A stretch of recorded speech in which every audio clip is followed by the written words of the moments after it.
Where are nice people? Moisei grew up with parents who taught him to be nice. His parents were respectful and never used bad language. They also were hard-working. They started penniless and, through hard work, become the owners of a large vineyard in Romania. Even though they sold wine produced at the vineyard, they didn't drink. Moisei followed his parents' example. He was respectful and didn't use bad language. He didn't drink. He liked being around people who were respectful, didn't use bad language, and didn't drink. But such people seemed hard to find. Moisei looked for nice people in the coal mine where he worked as an engineer. But the other workers were disrespectful and used bad language. They also drank. He enjoyed going to church every Sunday, and he looked for nice people at church. But he was disappointed to see Christians who were disrespectful, used bad language, and drank. He confided in the priest about his disappointment. "I want to meet nice people, but I can't find any in church," he said. The priest encouraged him to keep coming to church. But after a while, Moisei decided that there was no need to go to church. The lifestyle of church members disappointed him. At work, Moisei stuck to the principles that he had learned from his parents. He was respectful, didn't use bad language, and didn't drink. He was recognized as a good leader, and he became a company director overseeing several thousand workers. As a director, he longed to meet someone with a lifestyle that would impress him. But he could not find anyone among the workers. No one impressed him.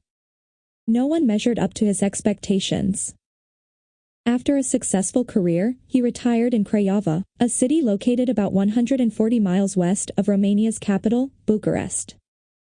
He hoped to enjoy his golden years. But 2 weeks after his retirement, he suffered a massive stroke and was hospitalized. After some time, he returned home to try to rebuild his life. Every morning, he exercised outside his home, trying to regain use of his once strong arms and legs. It was a big effort. He also struggled with his emotions. A side effect of the stroke was that he cried easily. A neighbor named Gabriel noticed Moisei exercising outside and began to pray for him in secret. Even though the two men had never spoken to each other, Gabriel lifted up Moisei in prayer every day.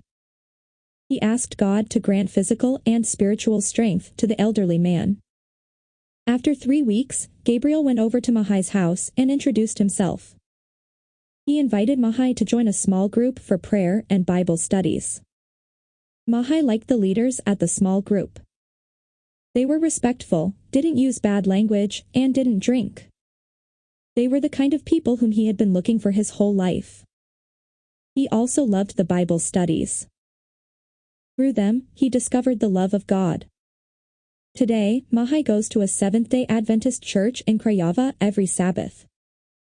"I am impressed to have found many of the kind of people that I had been searching to meet, kind, respectful people, in the Adventist Church," he says.